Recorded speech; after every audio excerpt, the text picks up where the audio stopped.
back into the house. I was over visiting Robbie of all people, and they came into the house. The street light was coming on, and that was my time to be at the house. So I was walking in the front door, and there was my dad sitting on his easy chair, and he had his elbows on his knees and his hands in his face in his hands, and he was crying like a baby. Never had I seen my dad cry. Seen him weep. I'd seen him sad, but I'd never seen him just full out cry. He had just gotten the news that his mother had passed away. And so that cut him deep.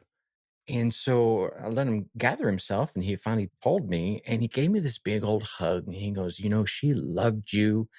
Like, even, and I forget the adjectives he put behind that, because I was so wrapped up in the moment of my dad just hugging me and just being emotionally open and letting it all out at that time.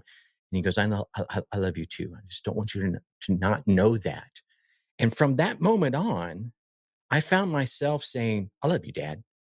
Right. And even kissing him on the cheek. I was 17, 18. I was a man. I didn't need to do that. And it never paused after that. It was like, oh, okay. Right? And he would say it right back. I think it was just this pivot moment for both of us, where he had just lost someone significant and probably hadn't told her, I love you, in a month, because he would call her every month or so. And so that hit him. And so he was making sure I knew. I'd already known, but it was that missing factor. It's always not, yeah, I know you love me, Dad. Here's why I want to make sure you know these things. Okay. Right. You know what I'm saying? So never assume they know. Go ahead and tell them. I tell my wife and my daughters, I love you every single time we communicate, just because you never know. Tracy, every dad has that story that just they light up. They love to share with their dad friends. What is your favorite dad story? Oh my gosh. Unfortunately, I have so damn many of them. But I'll give you one that really kind of sparks me up to use your point there. My youngest daughter was a cheerleader, started doing cheerleading at like 12 and did it all the way until she aged out at 18. And I became that cheer dad. I was the one that had the crazy hat. I told you about the hat I couldn't find. I wanted to bring to the show. I had a jean jacket that had my daughter's image, spray painted on the back of it. I was at every event. I even went so far for her team, and I made them a flag. And I'm talking a real 4 foot by 6 foot blinged out flag with their logo, that I started running at first in front of my daughter's team. When they'd come on stage, I'd run the flag out to give everyone, a time to cheer them on and everything. But eventually, all the other teams were like, "Would you run that flag for us as well?" And that was an amazing experience, because my daughter got to take the stage and do things she was proud of. I got to be an integral part of that. And then when she finally stepped away and wasn't cheering anymore, she actually considered coaching for a little while. And the following season, the the head coach there, the lady that owned the gym, I reached out to her. I said, "Hey, your first event this season is going to be right in my town, which is about an hour away from them. Would it be okay if I could come, run the flag?" And she said, "Oh yeah, sure, no problem." And I went and I ran the flag for all the teams, which was an all-day event. And then the next day, I hopped on Facebook and I was like, "Hey, thanks, Tanya, for letting me come out there and be a part of the team once again. It felt like family." And all of a sudden, I got all these comments from all the cheerleaders and their parents about seeing the flag guy. Some of them didn't even know my name; they just knew me as the flag guy. And it was like this moment of pride that, oh, right.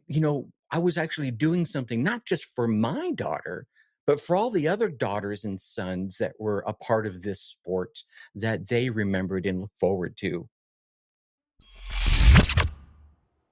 Gents, I sleep on a My Pillow. I sleep on My Pillow Giza sheets and My Pillow body pillows. I have My Pillow towels. My wife wears My Pillow slippers. We have My Pillow merchandise throughout our entire house because it is such great quality products that I love every single one of them. And I would never recommend a company to you that I don't use. We're proud to have Mike Lindell and My Pillow as sponsors for the show. You can go to mypillow.com and use code TFM super complicated. That's our parent company, The Fallible Man. Code TFM for up to 80% off your order and free shipping on orders over $75 for our listeners. You get to support a great American company that is employee owned, and you get to help us keep making shows just like this one that you're listening to right now, as well as you get great products that you can trust and that are amazing in your home. So go to mypillow.com, use code TFM to get discounts on over 200 products. Guys, it's a win-win-win for all of us. Let's get back to the show.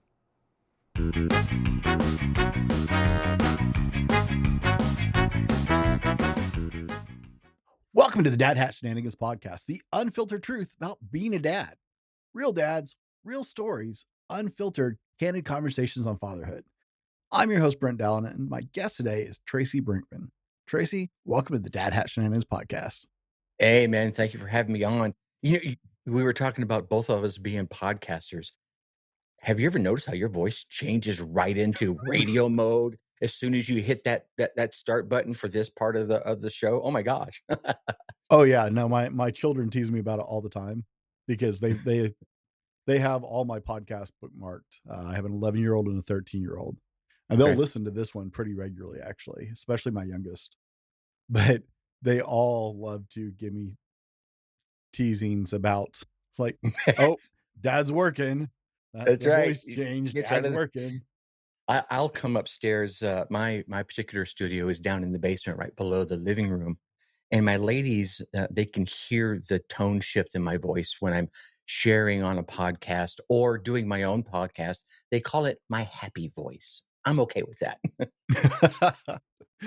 Oh yeah. No, I used to, I didn't really pay attention to the fact that people's voices changed in certain scenarios until I Hmm. was in high school. My sister called me out. I'm old enough. I had a regular phone like before everybody had cell phones, right? And she could Sure. always tell if I was talking to a girl because my voice changed. It didn't matter if it was my girlfriend or just a female I knew, but my Yep. voice changed registers. And she's like, "Oh, he's talking to some girl." How do you even know that? It's like, your voice changes. I'm No, it putting doesn't. on my Yeah. dating voice. Right? Oh That's yeah. it. No, it's the good stuff, right? It's the little things that we take for granted. My daughters think it's hilarious because right now we just started the children's production, which I of course got drug into because my wife's best friend is the director. So they needed a Okay. lighting and sound guy. And my daughters were like, "Oh, dad, so when you get on the mic," I was like, "No, I need to be on the mic." They're like, "Come on, where's the podcasting voice?" That's right. That's awesome. Tracy, I know you had some trouble finding your hat for this one because you couldn't find the one you wanted, but I it is the Dad Hat did. Show, right? So we got to have the hat story. What does your hat represent for you?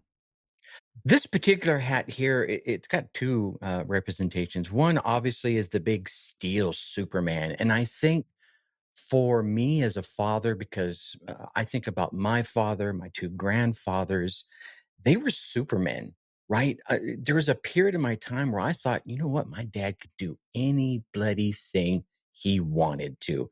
And my dad was that cliche 6'3", just manly man, 23 years in the military. My grandfather was also in the military, and then he became a brick mason. And my other grandfather uh, was in construction and then did lots of things, lots of crafts with metals. So they were all very creative, all very manly men. And so being a dad, I think, carries with it that Superman mantra.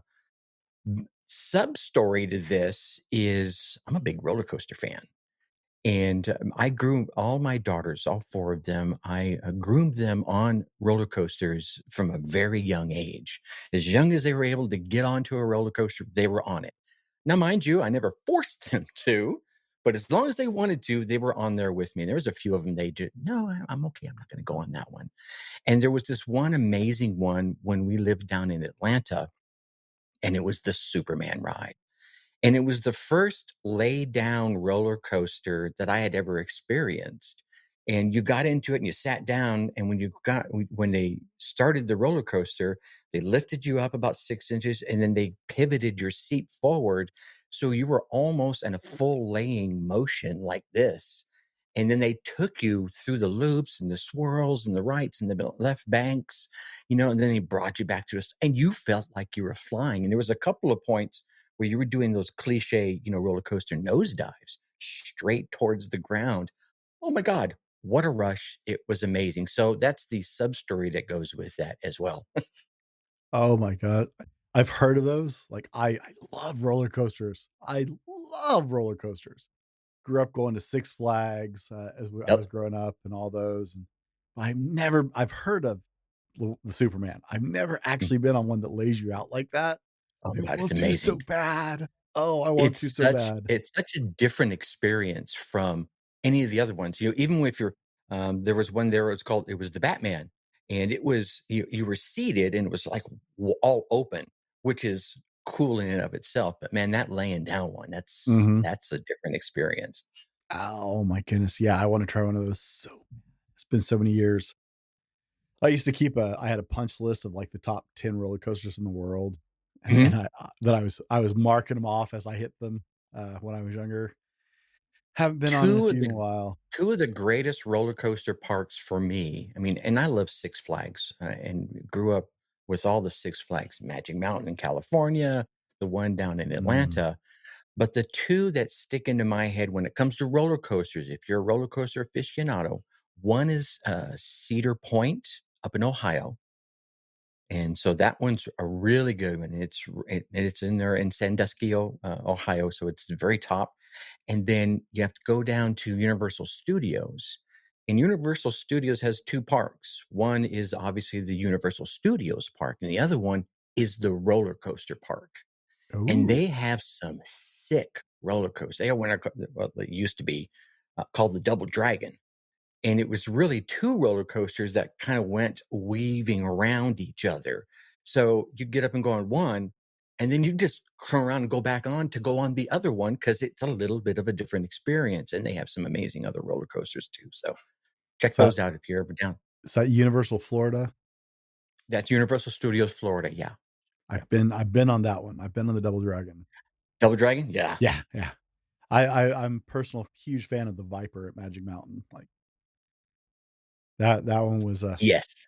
I was in Yes. junior I high, I was think, when I there went when on they that one. first built that one. That I one's been was around a minute.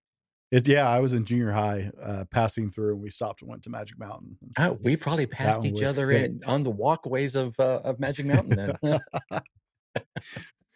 Tracy, you said you had 4 girls. Any boys? I Or have 4 4 girls? girls all totaled, yeah. Wow, power girl dad. Power girl dad, and it's all my fault as we come to learn in biology. Oh, that's right. I think you've been on my friend Oscar's The Daughter podcast. Yeah, yeah. Yes. Oh, Oscar, what a great guy, right? Right? Yeah, yeah, I love Oscar. Uh, yeah, that's right. I'm helping him. I'm working production on some of the shows now.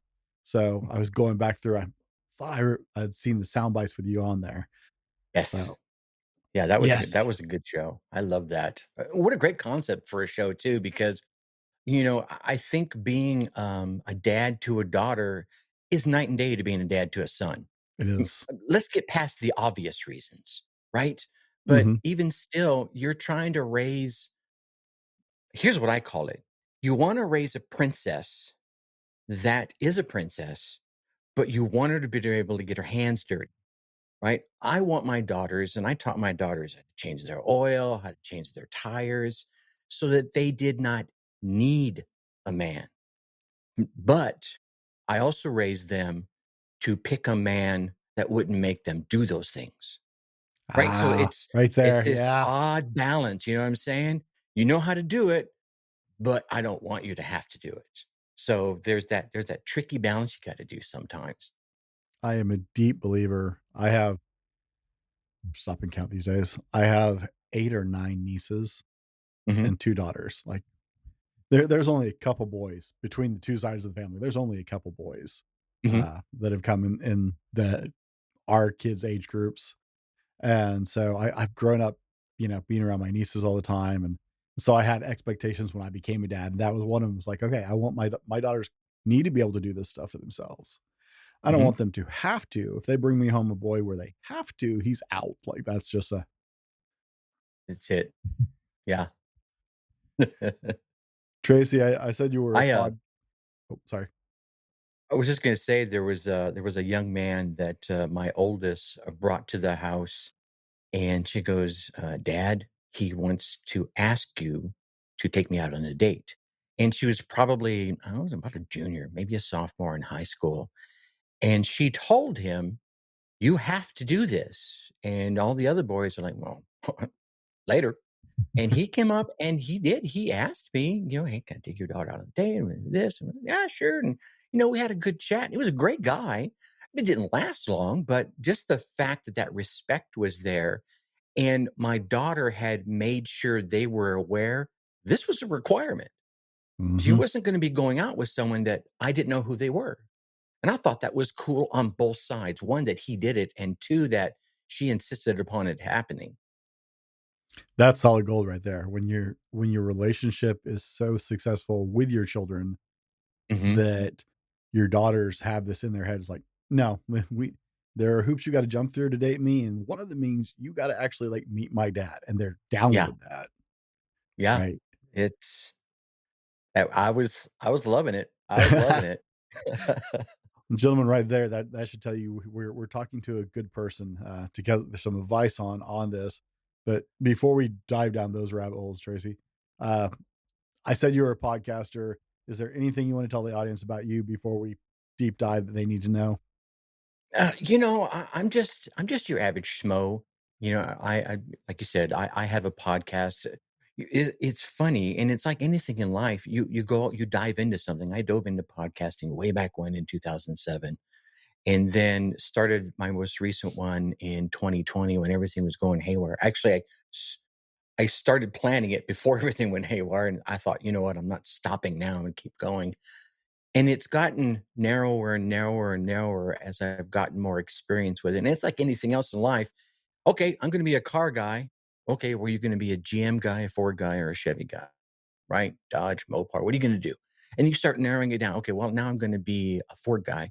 Okay, are you a Mustang guy or not a Mustang guy? Right? Okay, I'm going to be a Mustang guy. Okay, pre 60s or after six. It's all these because you ask any Ford guy, he's got a very specific vehicle that is his favorite. And it's like anything else in life, you keep narrowing down. And when I started the podcast, and I'll get off my rant in a minute, it was entrepreneurs, all of them. That's a pretty big ocean. And then I narrowed down to my online entrepreneurs. It's still pretty big. And then it hit me that most of the folks I was chatting with behind the scenes, not on the podcast itself, they were parents, and they were trying to escape their 9 to 5 with online opportunities. Oh, and that's where the magic sauce started to come in. I'm like, I'm going to focus in on these guys because that was me just not too long ago. So let me help them out. So if you're looking for that kind of podcast, come on over and check us out. Guys, I haven't even heard it, but what I haven't told you guys yet is Tracy and I have some history. Tracy was on my other show 3 years ago. Um, I've been a fan of his podcast, his primary podcast that he's had for years, the Dark Horse podcast, uh, for a long time. I'm actually really excited. I was looking at it before the show. I was looking at your new show. Like, I'm just adding a new one to my playlist because It's fun. I try to have fun with it, and drop nuggets. And there's the thing: if you're not having fun with it, why are you doing it, right? exactly. I well, to not to like, blow smoke at you. Honestly, like tracking your work on the Dark Horse podcast, you were on season 3 of my other show, Hmm. and we're in season 6, wrapping up the end of season 6 right now. Um, but I have tracked your work ever since. I have stayed Oh connected with you on wow! social media, and it has inspired me in some of the more difficult times that I've had during this. So, thank you for that. And guys, I'm serious. You'll want to check out both shows.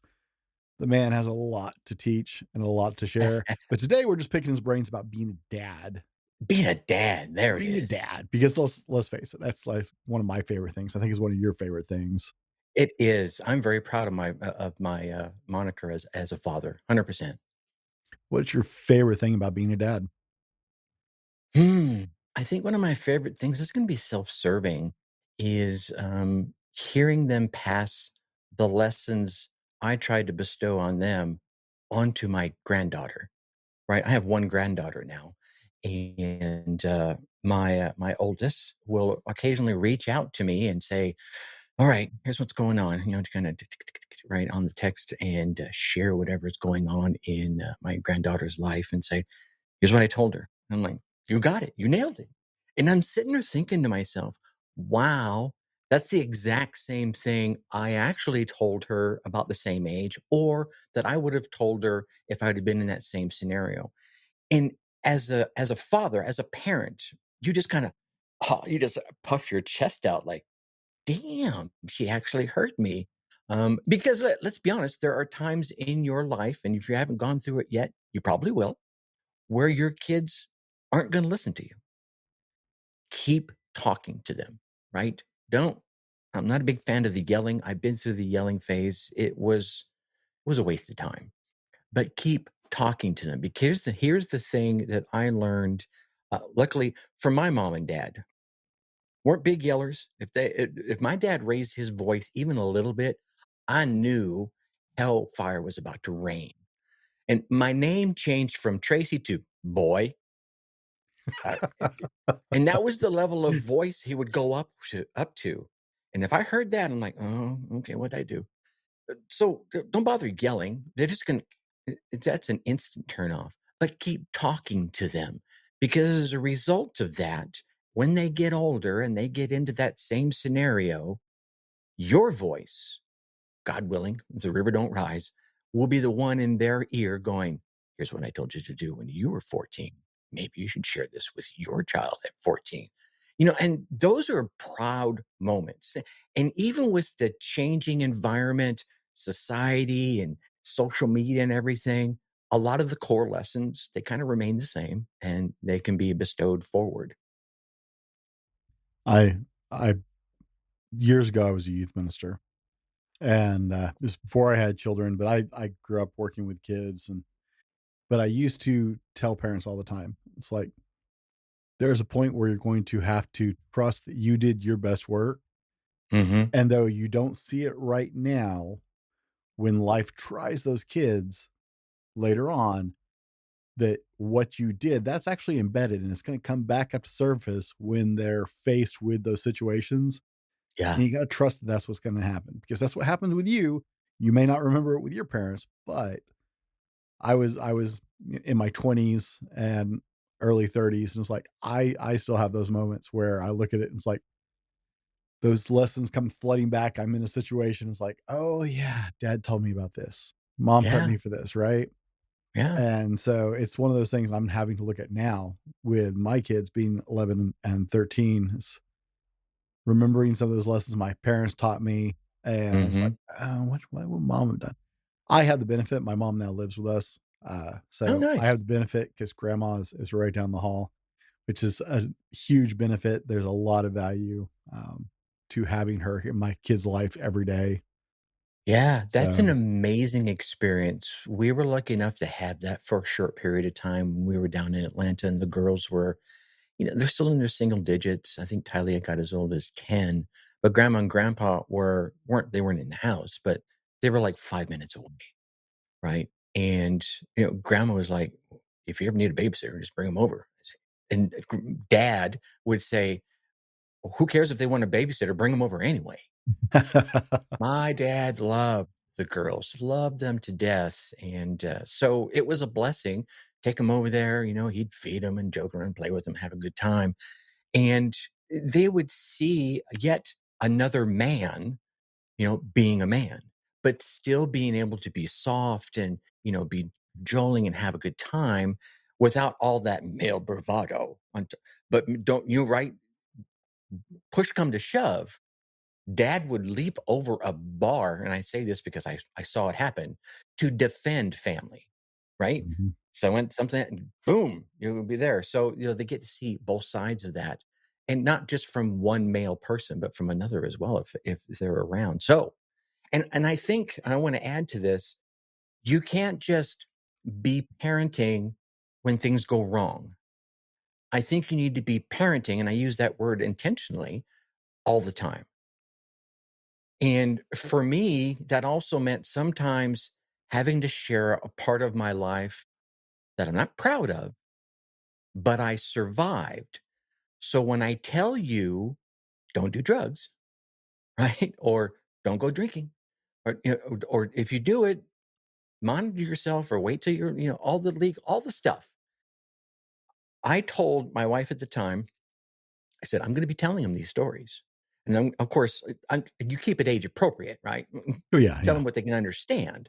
But I'm going to be telling them the stories because I lived it. And because some of these are pretty horrible stories that I hate and I devoid of pride, it does two things. One, I'm not preaching from a pulpit, right? I'm not preaching from the choir. I'm sharing lived experience and it's not the dare sign, don't do drugs because the sign says so. It's I did it and trust me, it's not as fun as you might think it might be. I think that's one of the most underrated things that we can convey to dads, uh, any dad, is your kids learn from you around the clock. Mhm. There's not dad hours, right? There's not a little sign you click on the sign, dad is in right now. Yeah. There's not dad hours. Every moment, your kids learn so much more from observing you than anything that ever comes out of your mouth. Yeah. I was talking with some, I have a Bible study on every Monday morning that I go to, with a group of guys before people head to work, and we were talking about it this morning. It's like, I generally start my day out with some prayer and some Bible reading, and that's the benefits of my day, right? But I was Mhm. sitting with it the other day, and I was talking to him, and it's like, I realized that there's a downside to the way I do things because my day starts so much earlier than anybody else's in this house. Mhm. I'm up and going at 4 a.m. And so Same here. my kids aren't seeing that. They're not Yeah. seeing the daily Bible study and prayer that I spend in the first part of my morning. And I was sitting on my couch yesterday. So today's a Monday. I was sitting on my couch yesterday morning, and Sunday morning is the one day I don't turn on work. I don't Sunday morning, I wake up with my wife instead of getting up at my normal time. So we have at Mhm. least one day a week we're getting up at the same time, actually. Sure. She gets a little frustrated waking up in an empty bed every day because I'm up and Mhm. going already. And so I didn't have my computer on. So I was sitting on my couch when my youngest daughter got up, and I was reading my Bible on my phone. And she came over and snuggled up under my arm, which, that's those dad moments you just love, You just yeah, right? you hold on to Just those. melt. But she's been taught not to read people's phones over their shoulders Mhm. because I'm constantly on social media having to advertise my stuff, Mhm. uh, and I don't wanna see them seeing everything that happens to come up my feed because the algorithm threw something totally inappropriate at my Mhm. feed all of a sudden. Exactly. And so I was reading and I realized, like, I started to put down my phone, and I looked down and noticed I was like, "Baby, are you done reading?" She's like, "Oh, no, it's okay. I'm reading my Bible. It's okay for you to Yeah. read over my shoulder, reading your Bible." Right. But she was watching me and she was reading along while I was reading. I thought, Mhm. "Why am I not doing this?" I know it's more of a pain to break after my day has started to do Mhm. my prayer and Bible study, but why am I not doing this more in front of them, Yeah. right? What am I missing teaching them? Because I can say dad does that, but for them to actually see that that's a priority Yeah. to me, right? Yeah, and it's not like you even have to break it out of your pattern. You could leave that pattern that you're already doing in the morning. You could just add a few more minutes later in the day when they're around and they can participate. Just a thought. Hey, no, that's an absolutely valuable thought. I don't think I sometimes get in that checklist mode. It's like, dun, Mhm. dun, dun, on to the Yep, next it's thing, done, it's done. Yeah, I'm with right? you. Punch list. Tracy, Well, let me go ahead. go Sorry. ahead. Go ahead. I was just gonna ask you, when you were found out you were gonna be a dad, Mhm. Everybody gave you advice, I have no doubt, because that's just what people do at this point. Sure. Everybody and their dog has an opinion. Did someone actually give you good advice? And what was the best piece of advice you got? Mm. Let's see. I was lucky enough, and, I had chosen to surround myself with at least 4 amazing people that weren't, my family by blood. And, one is my brother from another mother that we met when he was 14 and I was 16, and we were we were like this, until he passed away a few years ago. And, he, had given birth to, well, he didn't give birth. Um, he had a daughter a few years before I did. I think it was like 2, 3 years before I did. And so he came to me and said, "Your life is about to change, and you need to change with it."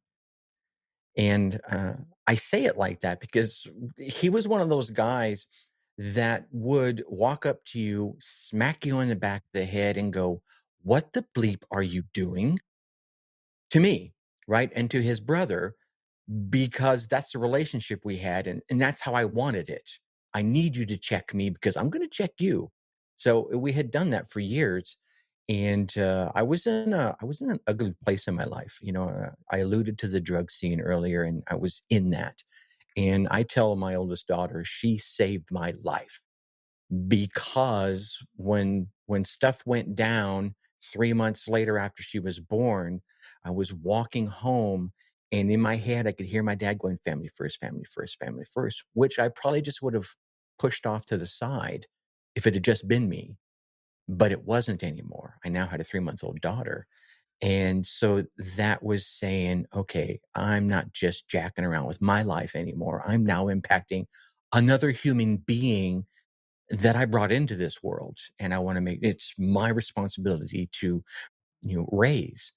And so, Robbie giving me that advice hit me when at the same time because I had to change my life. So he had effectively verbally smacked me upside the head saying, "Dude, new baby, you need to change your stuff around. Otherwise, I'm probably gonna come whoop on you for you a little while." You know what I'm saying? So that was great advice because the moment you become a parent, everything changes. For me, you have to make them the priority. You still need to make sure you take care of yourself so you can take care of them. But everything is second fiddle at that point, because they're there and you brought them here, and that's the period. It's a hard stop right there, and you have to handle that.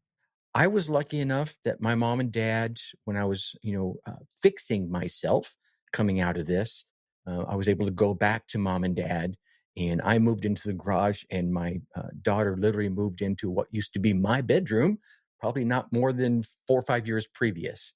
And, obviously, mom helped out with the babysitting, and dad helped out with the occasional whoop upside the head while I was fixing myself. But it was that advice that rung in my head twofold. One, my dad saying family first, family first. But then my brother from another mother saying, "You're a parent now. Everything has to change." Man, that was good advice. I like that.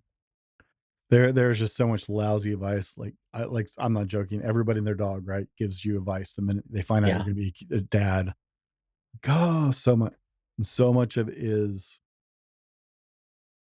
lukewarm at best, Yes. right?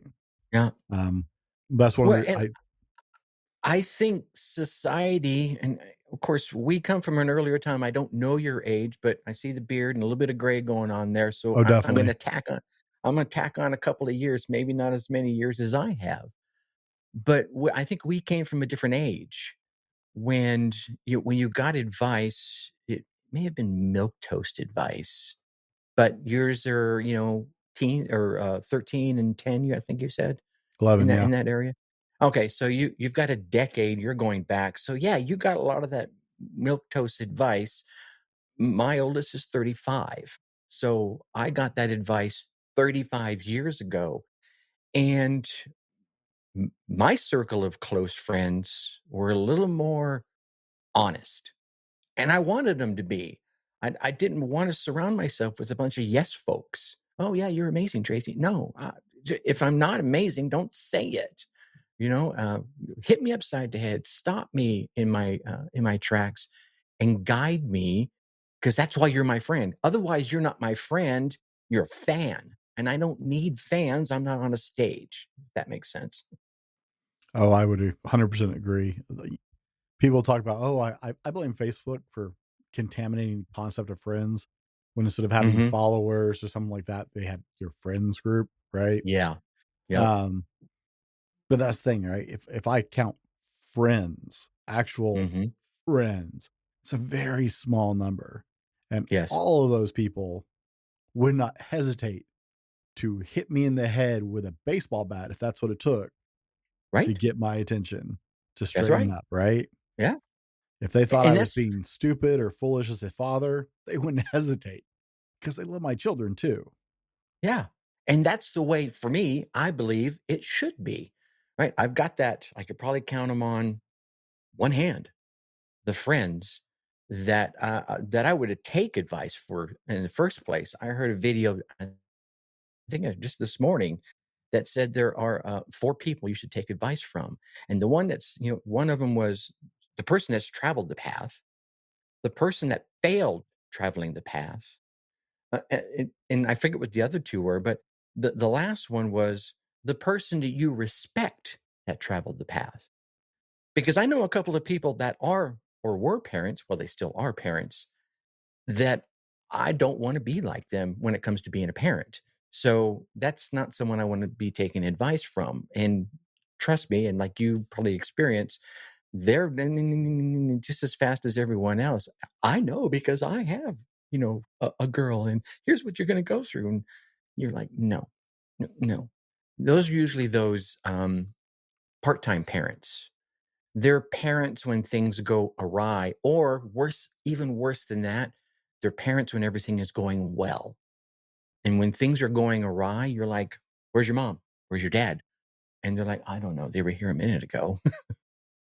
I actually like to talk to those parents mainly because it throws in that studying people, I like to study people kicks Mhm. in.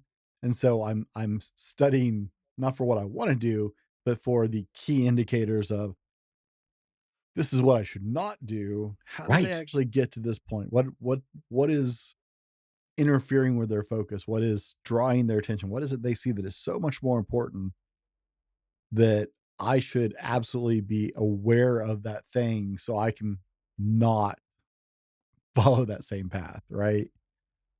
I bet you found one of the common indicators, didn't you? If you've studied some of those people, and I won't say I studied them, but I paid attention to a number of them, especially in the circle of friends that my daughters would have over the years. And the parents I found that I would class not great parents, you can call it whatever you wanted, were the ones, and this is the universal statement, that were more interested in themselves than their children.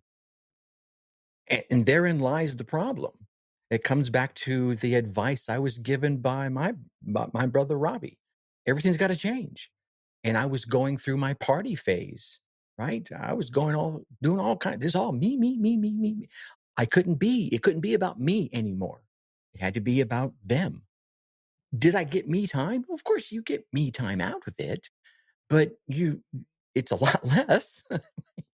And then a lot of times I think as a good parent, you figure out how to put you into their lives.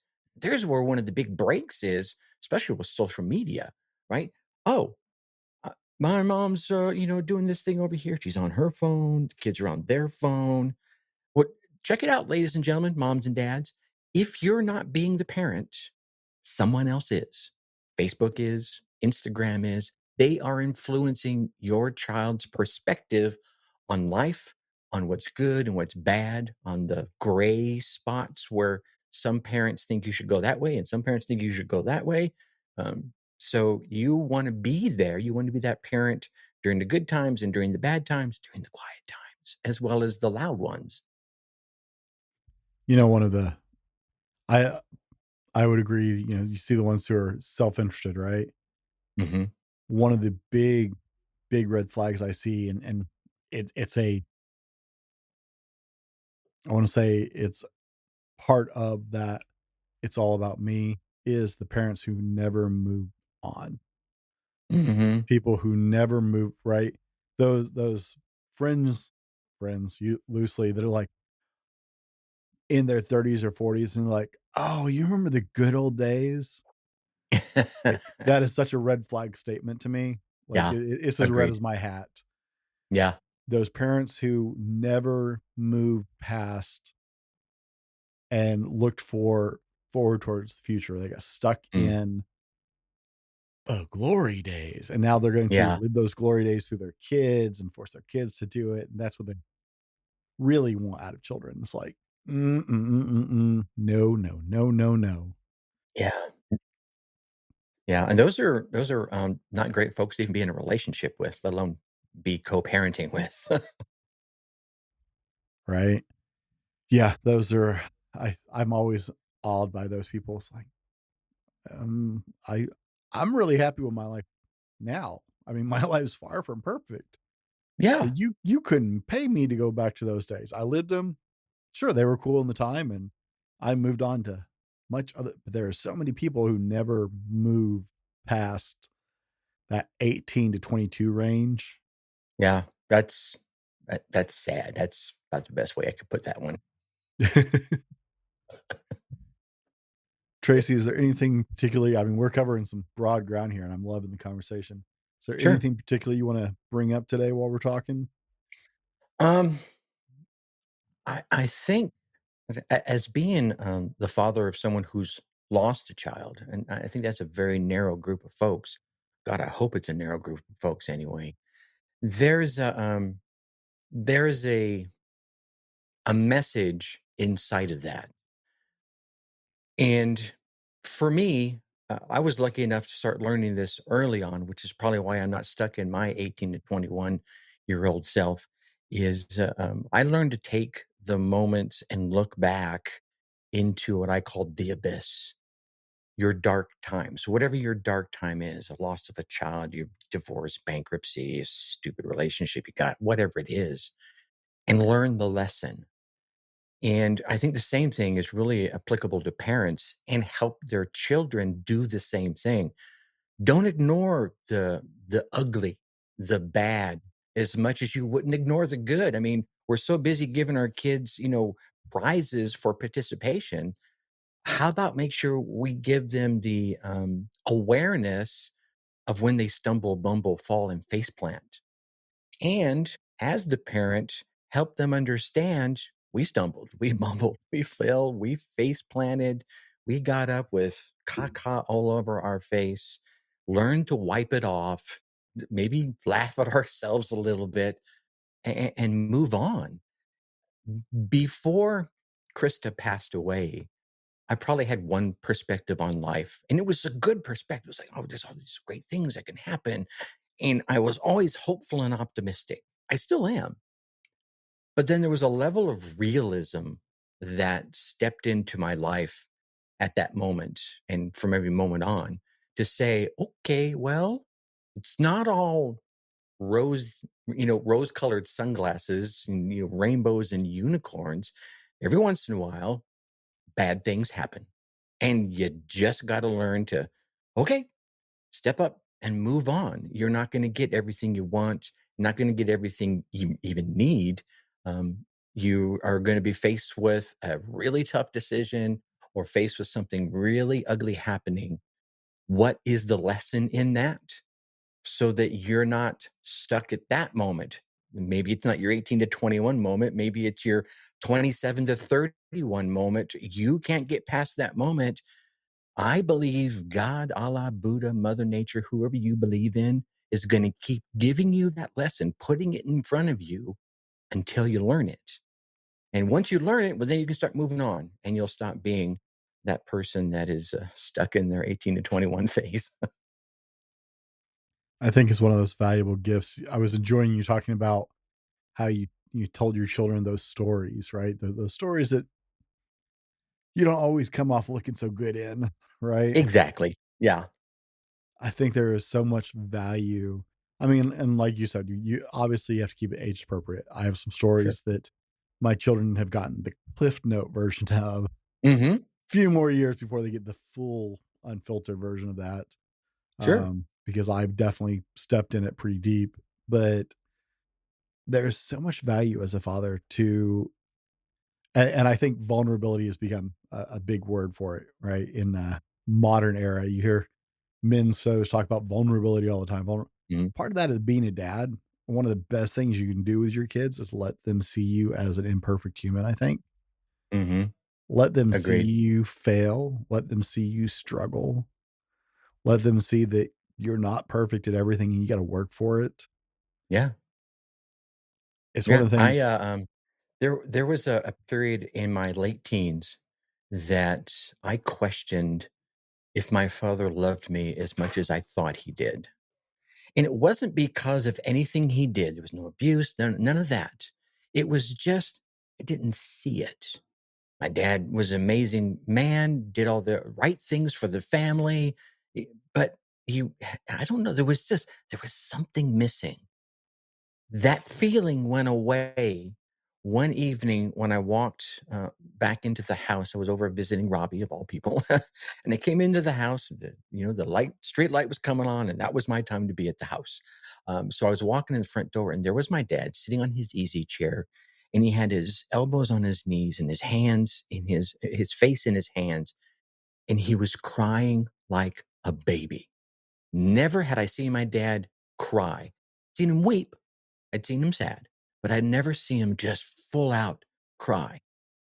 He had just gotten the news that his mother had passed away. And so that cut him deep.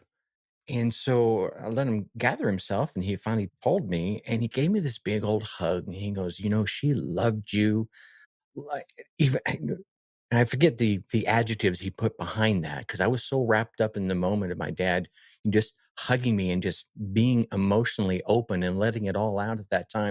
And he goes, "I know, I love you too. I just don't want you to not know that." And from that moment on, I found myself saying, "I love you, Dad," right? And even kissing him on the cheek. I was 17, 18. I was a man. I didn't need to do that. And it never paused after that. It was like, "Oh, okay." Right? And he would say it right back. I think it was just this pivot moment for both of us where he had just lost someone significant and probably hadn't told her, I love you, in a month, because he would call her every month or so. And so that hit him. And so he was making sure I knew. I'd already known, but it was that missing factor. It's always not, yeah, I know you love me, Dad. Here's why I wanna make sure you know these things. Okay. Right? You know what I'm saying? So never assume they know. Go ahead and tell them. I tell my wife and my daughters, I love you every single time we communicate, just because you never know. It's something I try and tell my daughters at least multiple. Like I don't have a set number, but like first thing when my daughters get up, it's one of the first things I do is hug them and kiss them and tell them I love them. Mhm. Yeah. Before they go to bed, hugs, kisses, I love you, sweet dreams. Throughout the day, just hugs, I love you. And, you know, there might come a day when your kids are feeling that teen I'm cool dad, right? That Yeah. that gets into them every now and then. Even if Sure. you're a great dad and you have a great relationship with your kids. It's an age thing. You did it to your parents probably. Yeah, I did. But right? But never stop telling them. Mm-mm. Even No, if they roll their and eyes, you never stop telling them. I think that's the lucky thing about being the father of all girls is they never stop saying it back. Now they may have said, right? And said it real quietly because they were, amongst all the friends that, "I love you too, Dad," and then moved on. But yeah, I remember, my brother Robbie, he had a son, that was his, first child, Nikki, and he was the same way. He said, "I love you all the time," and Nikki was always saying, "I love you" right back. Never even paused. Never it was never different to him, no matter where we were, and I remember when we were attending the funeral, I hadn't seen Nikki in quite some time, and, he goes, "Uncle Tracy, dude, I love you, man." and he's like 28 at that point in time. And so it's those little things that you instill in them that, 20, 30 years later, they blossom. You're like, yes, thank you. You're saying it's so important to gain that perspective, gain those moments, Hmm. uh, you know, look back and see and take away from them and pull away from them. Every moment you set with your kids, every moment you do something with your kids, you're giving them, because one of the things that you find out as you understand psychology, right, is there's for every bad thing, there's got to be more good things to Hmm. outdo those, right? The world's going to throw enough bad at your kids as they grow up. Yeah. Yep. So every time you give your kids that I love you, every time that you give them that hug, every time you give them that attention, you're giving them the fuel that counters the bad things. So then bad things are going to happen, but when they look back, right, when they are Mhm. facing those things and trying to find that lesson, you're building resilience in your kids that gives them the Yeah. strength to face that and come forward. Yeah. And at the same time, while you were talking there, you as a podcaster, you're listening to extend the conversation. I was trying to listen to do that very thing. One of the things that popped into my head is, as a parent, and you mentioned this earlier, they're watching you and they're learning from you like all the time. You want to be careful how you let them see other people treat you as a person, let alone as a parent, right? And I'm talking about maybe it's your boss, maybe it's a coworker, maybe it's a neighbor, maybe it's a fellow parent. You want to make sure how you're allowing other people to treat you, what it is you're putting up with is what you're teaching your kids to put up with inside their lives, right? So you want to be cautious of that. And sometimes that means you need to have conversations, maybe more adult conversations with your spouse out of their earshot. If you need to come home and vent about something at work, as someone treated you like shit and you did nothing about it, how do you want that lesson to be interpreted by your kids who are within earshot? Sure, maybe they're up in their room, but they come down for a snack and they hear dad going, "Oh, what's dad so excited about?" And then they stand there and listen in the kitchen for 10 minutes and you're like, but he didn't do anything about it. He's always telling me to stand up for myself, but he didn't stand up for himself, right? So you want to give those lessons that are true to who you are so that when something happens to you, well, you better man up or they're going to see, well, wait a minute, there's a chink in that armor right there. What else has he told me that's not true? You with me? With you 100%. It's Yeah. funny because we don't realize there are magnet words. We get it when they're younger, but we don't Hmm. realize there are magnet words. Like it's like rubbing the genie. If I say the word dessert or spider or ice cream, my 11-year-old pops up like a meerkat from nowhere. Like it's like, the whole Bloody Mary thing in the mirror. Like it is amazing. Sure. We had yesterday morning, I killed a spider in our living room. And, I had to have my wife grab a shoe uh, while I was keeping an eye on it because it was moving fast. And but I said the word spider. My 11-year-old wasn't even in the room. Like she was Mhm. I didn't think she was even totally awake. But the first question out of her mouth when she came out of her room was, "What kind of spider was it, Dad?" Because she's terrified of spiders. Like, Ah, okay. like the tiniest little spider. We're talking like Right. barely visible makes her uncomfortable. Oh, wow. And I live in a place where we have spiders. Right. And so, but I didn't even know she was awake. And my wife and I were talking quietly because we did not want to freak out my daughter. And Mm. she still heard it, half asleep, 4 rooms away. Yeah. So, when you have those things where you have to deal with it better, right? You don't Mhm. know what words your daughters have learned to hone in on Because, yeah, Yeah. every parent knows we start talking about dessert, the kids are showing up. Like, it's magic, Exactly. right? But you don't know what other keywords your kids have latched onto that have Mhm. that same effect on them.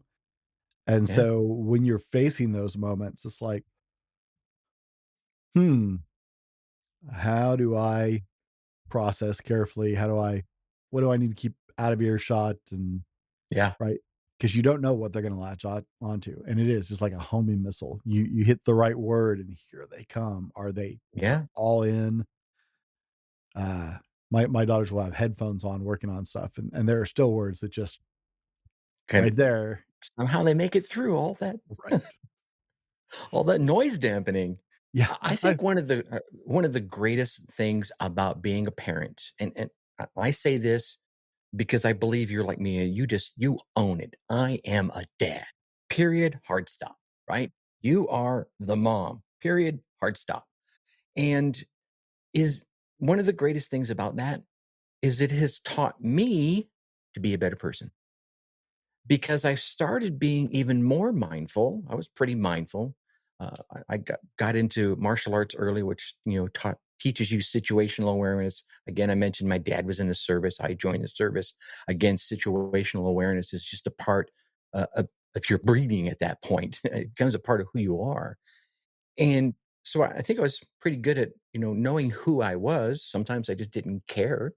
But as a parent, you start learning, oh, okay, I need to do this because I have a little mini me that is really a mirror of my actions.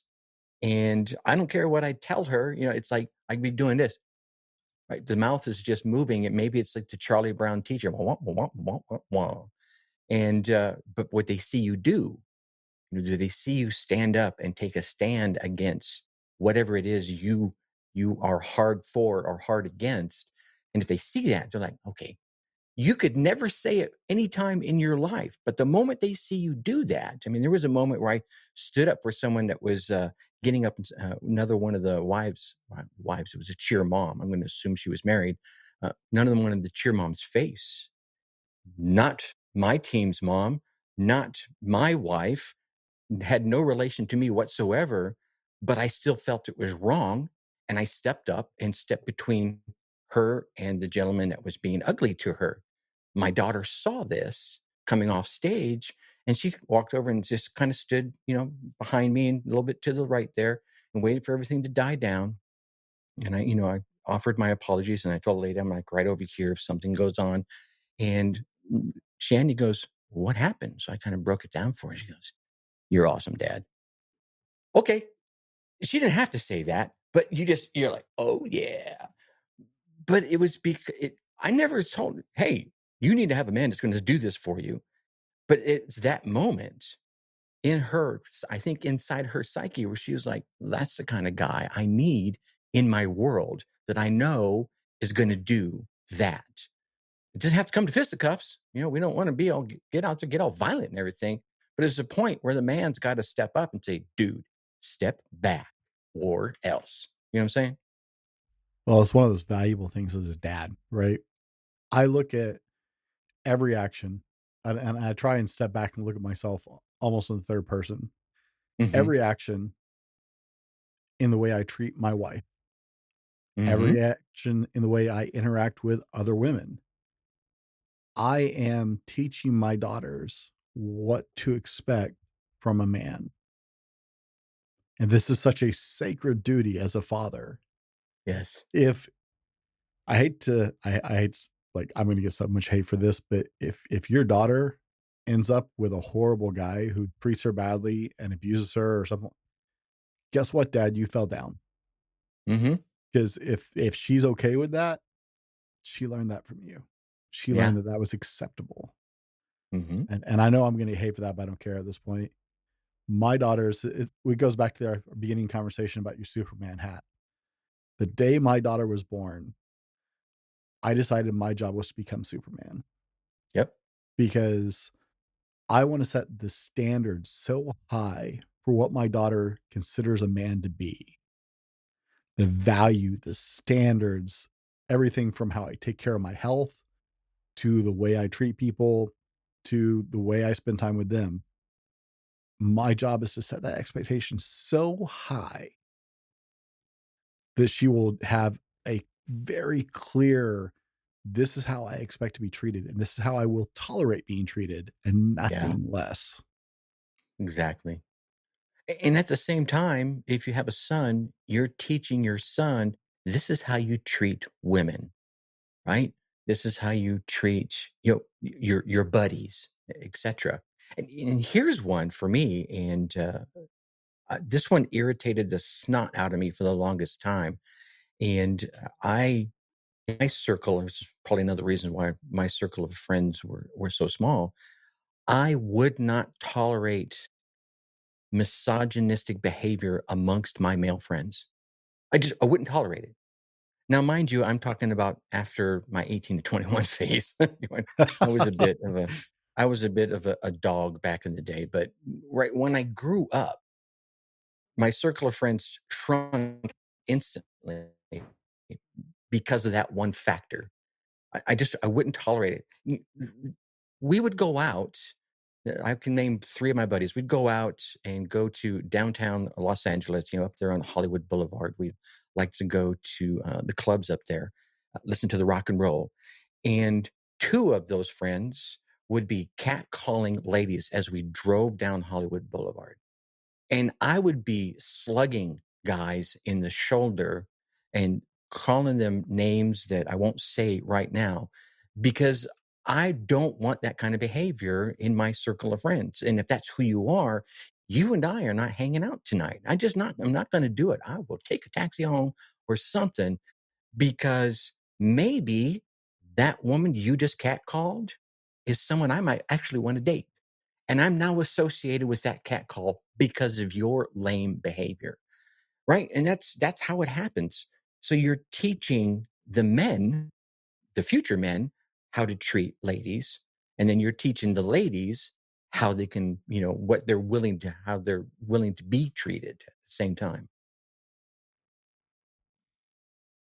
Tracy, we're covering a lot of ground here today, and I'm hoping it is my honest wish, guys, you go find more of Tracy's work. You will benefit from the knowledge he shares on his podcast. Where is the best place for people to connect with you, Tracy? The best place to catch me would be over at darkhorseentrepreneur.com. You can see everything that's going on there in the podcast, and all the socials are up there that you can reach out and follow me there. And I hope to see you over on the other side. I see you had a new newsletter for this AI entrepreneur thing. Yeah, I started diving into the AI realm. I held off for about a year and a half because is this another fad? Right? We've all seen the fads come and go. And when I saw, I was like, "Oh, this has got some legs," because I've been in computers since high school. I jumped in and added a newsletter to go behind the podcast. So what we cover in the newsletter is different than what we cover in the podcast, and yet it's still kind of the same. Every one of the newsletters, I try to make sure I give you some idea, and they're always quick reads, 5, 10 minutes tops, some idea that you're like, "Oh, well, I could do that." And then I give you a story of someone that's done it, and then kind of a quick step by step. Here are the key steps that you need to do to make this happen if you're interested. And then you just go for it. And if you want more information on how I could help you, okay, just hit reply and ask me the questions and I'll help. And if that means coaching or whatever, I can do that too. But it's a lot of fun because it allows me a platform where I can share. I mean, I get stupid level of ideas sometimes. You probably do too with your podcast, and I just can't share them all. I just don't have enough time in the day to record that many episodes. Right? Yeah. That's reining it in every now and then gets a little difficult. I think I'm up to 4 podcasts right now. Nah, reining 2 is in enough for me, thanks. the third one is or I was gonna say the newest one is very cathartic. It's a behind the scenes, behind the paywall Patreon only, but it's totally different than any of my other shows. It's Nice. 100% unscripted, no interviews. It's just a behind the scenes look at trying to be a creator and I men's coach and do multiple podcasts and produce other people's shows because I produce other shows as well. Sure. So it's a how the sausage is made kind of thing. And if nothing Nice. else, it's very cathartic for me because then I can talk Well, out and that's all the so stuff in my if you have head. a reason why you're doing it, then it makes sense. Right now, I don't have a reason to add another podcast to the list, let me tell you. But I did have a reason to, okay, I keep getting all these ideas. And I at one point I would put the ideas into an app in the hopes it would become a podcast episode later on. I was like, this thing is just getting longer and longer and longer. I originally thought, okay, well, it'll be one episode, it'll be one edition a week. I've already bumped it up to two because it's like exercising, right? You can get addicted to it. I Mhm. find the creative muscle, the more you use it, God says, "Oh, here, you need another idea. Here's more idea. You want ideas? I'm just gonna shove them down your throat." So, I'm willing to bet it'll probably jump to 3 a week as long as my subscribers will let me. Oh, the joy of making things for other people. Yeah. It's always that game, right? Yeah. How Yes, sir, it is. frequency, it's like, oh, is that too many episodes a week or is not enough episodes a week? We cut the my other show back to 1 episode a week from I was doing 2 episodes a week with the other show. I was like, "Ah, okay. I need to scale back a little bit, mainly because I gotta breathe a little bit." Right. Doing, Yeah. 54 interviews and or 52 interviews and 52 solo shows a year for that one, along with the other stuff was getting a little, okay, Ouch. it's a little much now. But Yeah, no doubt. and so then I started this show and have had a great time doing this show too. So it's like, oh, well, I could do more episodes. No, no, no, no, no. E One a easy, week. easy. Easy, easy. It's that glitch control. You're like, nope, nope, nope. Too much of a good thing. Blah blah blah. You Right, know. right. Well, it's and especially if you enjoy, uh chatting with people and pulling the nuggets of wisdom out of them, and I do. I enjoy getting on on the mic with someone like yourself, where we can do this exchange back and forth, and I can share something. You're like, "Oh, well, that makes me think of this," and you're like, "Oh, that makes," because I'll some of these things I probably wouldn't have thought of on my own if I was doing a solo episode on this very same topic, but the energy going back and forth is it almost creates like this third brain between us that we both get to tap into. Well, it's was one of my favorite things. Is why we do the show, right? Because there are so many dads right out there that someone needs this conversation we're having because there is some dad Yeah. right now struggling with some of these thoughts that just needs somebody who goes, you know what? I hear you. Been Mhm. down this road, and here's what we learned. Right? Mhm. And All of us have something to grow with. this reminds me of a bit of the topic that, Oscar and I went into is, the degradation of the dad over time. And I think some of the newer fathers, maybe the past, 10 plus years, maybe a little younger than yourself, need to fight a different fight. I mean, I grew up with the dads from, the Brady Bunch and Partridge Family. Well, Partridge Family didn't have a dad, but but and the courtship of Eddie Father and all those men that did things and Mayberry RFD. And nowadays, you got even when my daughters were growing up, there were dads like Home Improvement, which was a fun joke for a dad. But as I looked back at it, it's like there's been this erosion of the father image in what I call the nuclear family. It's obviously it's Mhm. an official term, and you start breaking down the nuclear family by making mom more promiscuous and making the dad a joke, and next thing you know, the families are falling apart and guys don't know how to be fathers, gals don't know how to be moms, kids are running around doing nutso things and oh my god. And I think having a show like this and show like Oscars, it allows those fathers and mothers who want to do well, get advice from those that maybe didn't do well, but think they did okay.